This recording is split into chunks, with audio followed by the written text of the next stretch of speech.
दीपा ने सबके लिए हलवा बनाया और पूरी कढ़ाई उठाकर ड्राइंग रूम में ले आई।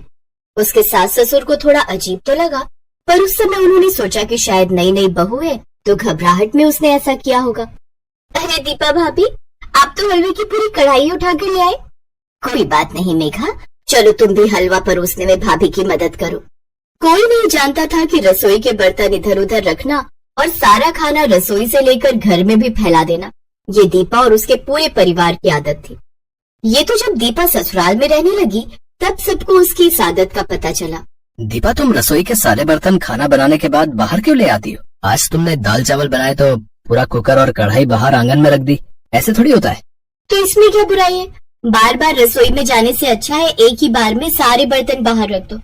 हम तो अपने घर में ऐसे ही करते हैं। अब मैं ये थोड़ी है बार बार मैं रसोई में उठकर जाऊंगी कुछ चाहिए हो तो। सबके बार बार टोकने पर भी दीपा ने अपनी आदत को नहीं सुधारा। एक दिन दीपा के सास ससुर कहीं बाहर गए हुए थे। वहीं दीपा खाना बनाकर हॉल में बैठी हुई थी। तभी कुछ मेहमान आ जाते हैं। नमस्ते बेटा, आशु बहन जी घर पर नहीं है क्या? माँ बाबूजी किसी जरूरी काम से बाहर गए हैं। ऐसा है बेटा, हमारे बेटे जो है राहुल की शादी है। ये शादी का कार्ड है और मिठाई का डिब्बा। माँ पापा से कह देना कि सबने शादी में जरूर आना है। तभी आनंद भी कमरे से बाहर आ जाता है। नमस्ते अंकल जी, नमस्ते आंटी जी, आइए बैठिए ना। दीपा, अंकल आंटी के लिए कुछ चाय नाश्ता? नहीं नहीं बेटा, मुझे लगता है आप खाने के लिए बैठे हो, फिर कभी आएंगे। अच्छा, शादी में सबने पहुंचना है, मम्मी पापा को बोल देना। कार्ड देने आए पति पत्नी अजीब सा मुंह बनाकर वहाँ से चले गए। दीपा की सास अगले दिन पड़ोस वाली के साथ बातें कर रही थी। क्या बात है आशा बहन, सुना है तुमने तो पूरे घर को रसोई बना दिया है। कल मिस्टर शर्मा और उनकी पत्नी तुम्हारे घर कार्ड देने आए थे ना? हाँ आए तो थे, क्या हुआ? वही बता रहे थे कि तुम्हारे घर जब कार्ड देने गए तो उनसे खड़ा भी नहीं हुआ गया। तुम्हारी बहू ने पूरे ड्राइंग रूम को रसोई बनाकर रखा हुआ था। जिधर देखो उधर खाने के बर्तन फैले हुए थे। मुझे तो मिसेस शर्मा ही बता रही थी, बोली उन्हें तो बहुत प्यास भी लगी थी, पर वहाँ तुम्हारे घर उन्होंने पानी भी नहीं पिया क्योंकि तुम्हारे घर में उनका रुकने का मन ही नहीं था। ऐसे कौन खाना खाता है आशा बहन? मैं बहू से इस बारे में बात करूंगी।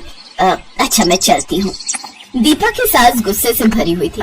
वो जैसे ही अपनी बहू दीपा को खरी खोटी सुनाने के लिए जाने लगती है, तभी एक टैक्सी उनके दरवाजे पर रुकती है। टैक्सी में दीपा के मम्मी पापा और भाई बहन बैठे हुए थे।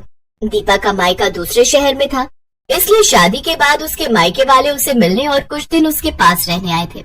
इस वजह से दीपा की सास उसे कुछ कह नहीं पाई। माँ पापा, ज्योति अमन, आप सबने तो मुझे सरप्राइज दे दिया। हाँ, सोचा शादी के बाद कुछ दिन तुम्हारे पास रह लेते हैं, तुम्हारे शहर में घूम लेंगे। अभी कुछ दिन काम तो था नहीं, इसलिए घर पर खाली ही बैठे थे, तभी तुमसे मिलने आ गए। बहुत अच्छा किया। दीदी, बहुत जोरों की भूख लगी है, कुछ बढ़िया खाने को मिल जाए तो मजा आ जाए। दीपा दीदी, मैं तो आपके हाथों के गरम गरम छोले भटूरे खाने के लिए तरस गई। मम्मी तो बनाती ही नहीं है। कोई बात नहीं, मैं अभी थोड़ी देर में सब कुछ बढ़िया तैयार कर दूंगी, तब तक आप लोग फ्रेश हो जाओ। आशा देवी ने सोचा भी नहीं था कि कुछ देर बाद उसके घर का नजारा क्या होने वाला है। अरे दीपा, मुझे प्याज टमाटर यहीं दे दे, मैं काट देती हूँ। हाँ माँ, मैं लाती हूँ। दीदी, मैं सलाद का सामान लेकर आती हूँ, आप मुझे बता दो कहाँ रखा है। वही फ्रिज में सब कुछ है, निकाल कर यहीं बाहर ले आओ। तीनों मिलकर बैठकर काम भी कर लेंगे और गप्पे भी मार लेंगे। ड्राइंग रूम की हालत देखने वाली थी। एक तरफ मेज पर आलू प्याज के छिलके बिखरे हुए थे और बाकी सब सब्जियां फैलाकर बैठी हुई थी। पूरे ड्राइंग रूम का नजारा देखने वाला था। भाभी, ये सब क्या है? पूरे ड्राइंग रूम को तो आपने रसोई बना दिया, सब कुछ गंदा हो गया है। अभी तो काम वाली सफाई करके गई थी और देखो ना, जगह जगह से पंखे से आटा उड़कर इधर उधर फैल रहा है। कोई नहीं, मैं अभी साफ कर दूंगी, बस हो ही गया। ज्योति गुस्से में अपनी मम्मी के कमरे में जाती है और सारी बात कह देती है। माँ, घर का क्या हाल हो गया? आपको भी पता है ये घर कम रसोई ज्यादा लगता है। जहाँ देखो वहाँ सब्जियां, बर्तन, आटा, दाल, चावल इधर उधर बिखरा ही रहता है। भैया भी भाभी को कुछ नहीं कहते। जब से वो इस घर में आई, घर में बिल्कुल साफ सफाई नहीं रहती। ऊपर से उनके मायके वाले और यहाँ आकर बस गए। मैं भी इसी बात से तंग हूँ। ये तेरे पापा बैठे हैं ना, ये कुछ नहीं बोलते, बस मुंह सिलकर बैठे रहते हैं। अरे तुम तो मेरे पीछे ही पड़ी रहती हो आशा। मैं क्या बहू के घर वालों को ये जाकर कह दूं कि वो यहाँ से चले जाएं? हैं?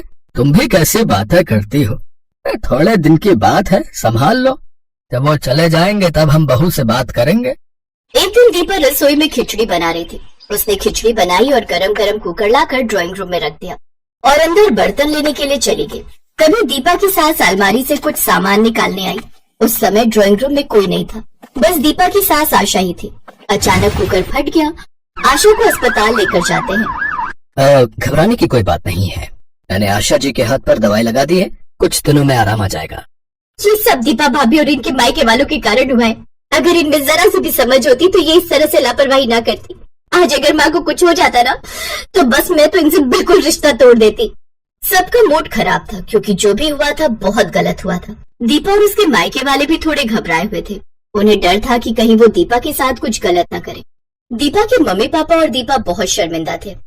समधन जी, जो भी हुआ बहुत गलत हुआ, पर आप हम सबकी गलतियों की सजा हमारी दीपा को मत देना। हम वादा करते हैं हम कभी भी यहाँ नहीं आएंगे। हम दीपा से दूर रहेंगे, पर आप दीपा को हमारे साथ मत भेजना। दीपा की आंखों में आंसू आ जाते हैं। दीपा फूट फूट कर रोने लगती है। दीपा बहू, मैंने तुम्हें कब कहा कि यहाँ से जाओ? मैंने तो कुछ भी नहीं कहा। गलती तो हर किसी से होती है, और फिर देखो तो मैं बिल्कुल ठीक हूँ। पर आगे से ध्यान रखना, जो चीज जहाँ के लिए बनी होती है हमें उसका इस्तेमाल वहीं करना चाहिए। चलो अब चुप हो जाओ, और आप सब भी इस तरह की बातें मत कीजिए। ये आपका ही घर है और जब भी चाहे आप यहाँ आ सकते हैं। और अभी आप सभी यहाँ से नहीं जाएंगे। अगले हफ्ते दीपा का जन्मदिन है, उसके बाद ही हम आपको जाने देंगे। माँ जी, आपको कैसे पता मेरा जन्मदिन है? आनंद ने बताया था। वो चाहता था कि तुम्हारे पहले जन्मदिन पर सरप्राइज रखे। आई एम सॉरी भाभी, मैंने भी बहुत ज्यादा बोल दिया। अब दीपा ने रसोई का खाना घर में फैलाने की आदत छोड़ दी। अब वो जो कुछ भी बनाती रसोई से ही थाली में परोस कर लाती, जिससे उसकी लाइफ में सब कुछ ठीक हो गया।